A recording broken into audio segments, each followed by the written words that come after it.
Hi everyone, I'm Jia Hao. It's my honor to present here our recent work, Understanding UI Behaviors with Code Context for Mobile Applications. As we all know, mobile applications often utilize UI widgets to interact with users and trigger specific operation functionality. For example, when you click the login button, it will verify your credential, and if it is successful, you will be redirected to the application page. However, not always the intended behavior of the UI widgets is consistent with the design purpose of the UI widgets. For example, when you click the login button, it may just simply collect your user ID and password and send it out to steal your sensitive information. Such inconsistency between the UI widgets and its intended behavior has caused significant security threats. To mitigate these threats, it's important to identify and understand the intended behavior behind the UI widgets. Currently, what happens? Currently, there are 3 research directions about the UI widgets behavior representation. First is the appearance-based approaches. These kind of approaches using the image or text associated with the UI widgets to represent the behavior of UI widgets. However, due to these kind of approaches do not touch the back-end code, so it fails to recognize the real intended behaviors.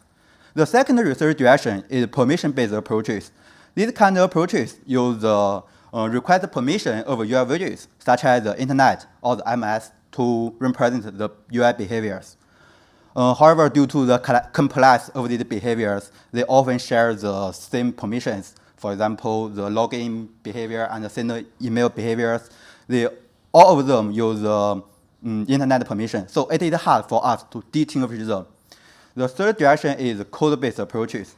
Code context behind the UI widgets include the details that describe widget behaviors. For example, here, the code graph and behind the UI widgets, it includes that get information from the user input and then send it out to verify whether it is correct or not. So we can say that code context contains essential information and can serve the basis for understanding the UI intended behaviors. However, using the code context to represent UI behaviors, we identify several challenges. First is that overestimated widgets and code context pairs. Existing solutions often do the variable reachability analysis from the UI widgets to bind the UI widgets and its code context. For example, here, first it will identify several UI widgets such as the purple part, and then bind it with the $6, the temporal variable. And then the temporal variable $6 will be flowed into different event callback. Due to this variable reachability analysis from the UI widgets, it has caused several false connections between the UI widgets and the event handler. Second is that even we can identify the accurate event callback, we find that not all code in the right event callback can be triggered during app runtime. For example, the code will check the UI widget condition to verify whether or which code branch will be executed during the app runtime. The second challenge is that we find that there are lots of unnecessary code context to describe UI behaviors. We find that applications often rely on third-party library or software deployment kit to implement their functionality. For example, just to use the HTTP request to implement the internet access functionality, and due to the different libraries used, there are lots of unrelated code context. For example, here the library A and API A in the left figure. So it is hard for us to understand the core behaviors triggered by the UI widgets. And to verify this, we conduct an empirical analysis on 20,000 applications. We found that in 88% of applications, over 30% of function calls are solved from external libraries. And in over half of applications, external APIs make up over 60% of the app code. The third challenge is that we find that existing solutions often use the class name or the function name to reflect the function semantics. However, in practice, due to the code shrinking and protection technologies, the class name or the function name are often be obfuscated. For example, here the HTTP client will be obfuscated as a.a.z. So the function semantic will be missed. To address these several challenges, our insight is that instead of analyze the behavior or bind the code context of UI widgets from to do the reachability analysis from the UI widgets, we just start our analysis from the event handler. From the event handler, we do the backward tracking to identify the UI widgets. This ensures that we can make that the UI widgets must be connected with the event handler. And from the event handler, we do the forward tracking to identify the code context. The second insight is that we can try to abstract and summarize the internal library to reduce the unnecessary code. So we can focus on our analysis on the widget behaviors. The third insight is that we find that the instruction OP code is a fundamental unit of the functions. So we can use them to represent the functional semantic. Based on our insight, we propose our approach, UI-CTX. This is the overview of UI-CTX. We can see it contains 3 parts. First is the knowledge extraction. For this part, we extract the UI layer information and the code layer information. For the UHG construction, we bind the UI widgets with its code context as a graph representation named UHG. Third, with the UHG, we do the behavior investigation. For the first part, knowledge extraction, we leverage both UI and code layer knowledge to build the UHG. First, we extract the UI layer semantic. We analyze the layout file to identify the layout ID and widget ID to label the unique UI widgets. And then, after we identify the UI widgets, we analyze its associated text and image. For the code layer semantic, we do the reverse engineering for the application to get the code. And we identify the event handler and the method implementation and the code block for future analysis. For the UHG construction, our objective is to make the representation more accurate and concise. As we discussed, we start our analysis from the event handler. Here, we start from the set on click listener to do the backward tracking. And then we can get the UI widget ID. The UI widgets must be bounded with the event handler, is right?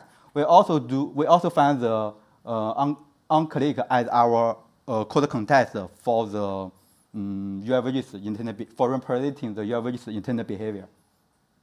After we identify the correct event handler, we try to identify the accurate code branch will be executed during the app runtime. We check the UI widget ID and the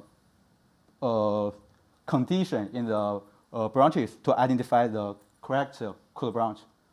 So after we prune the event handler and the unreachable code block, we can get an accurate representation for the UI widget behavior. Then we try to summarize the internal library. We pass the information from the children node to its parent node to reduce the internal library here. For example, here we pass the OP code of sub-function to its parent function. Then we can get the accurate and concise representation for each UI widget's behavior. Based on the UHG, we do the behavior investigation. We detail both the structure and the node features into a meaningful and informative representation. We consider eigenvalue of graph Laplacian metric can capture the global structure information, such as the community structure and the connectivity patterns. So we use it as the structure information. For the node information, we use OP code to capture the instruction level node features. And we calculate the average pooling of the central tendency and the standard deviation of the dispersion. Based on the embedding of the UHG, we group UI widgets with similar behaviors to investigate their functionality. To evaluate our approaches, we collect 40,000 Android applications from Android Zoo. These applications span 10 years, about 4,000 per year. And we ensure that they from different market sources, such as Google Play, RideShare, and Anzhi, to reflect the true app distribution in the real world.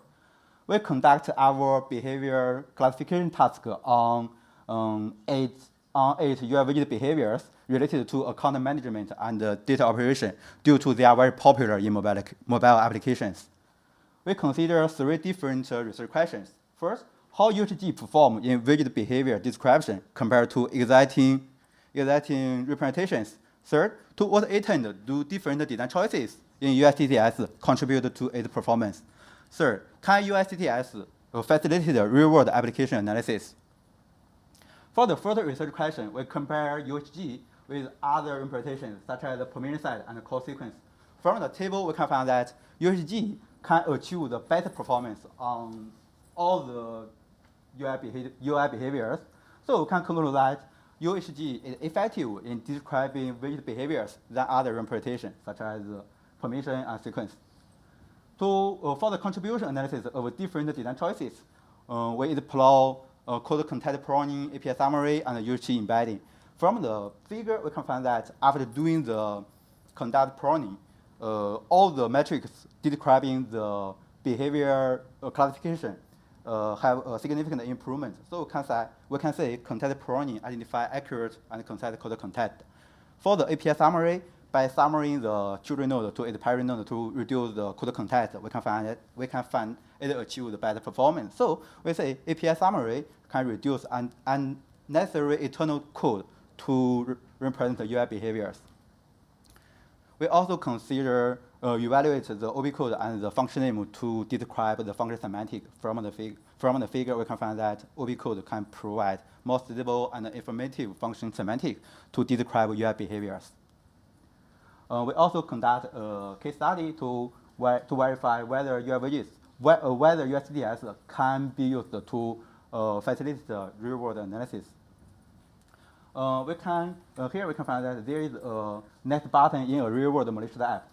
It initializes a series of previous steering actions, including collecting phone number, zipping them into a file, and sending them via email and HTTP. The UHG of the next button can reflect the behavior of the malicious behavior. So we can say UI-CTX can accurately present the malicious behavior and can be used to facilitate the security analysis. In summary, in this work, we highlight the importance and identify the challenges of UI widget behavior interpretation. We design UHG a concise and accurate interpretation to describe UI behaviors.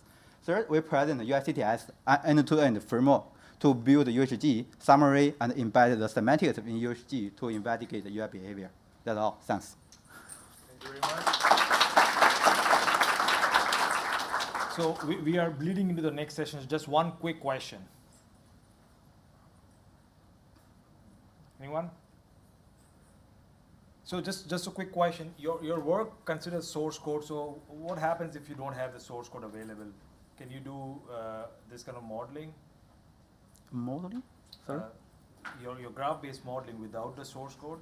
Oh, the source code. Yeah, we do the reverse engineering to get the IR of the applications, and based on the IR to analyze the behavior of UI widgets. Okay. All right. I think Jahua is going to be available after the talk as well. So let's give a round of applause and.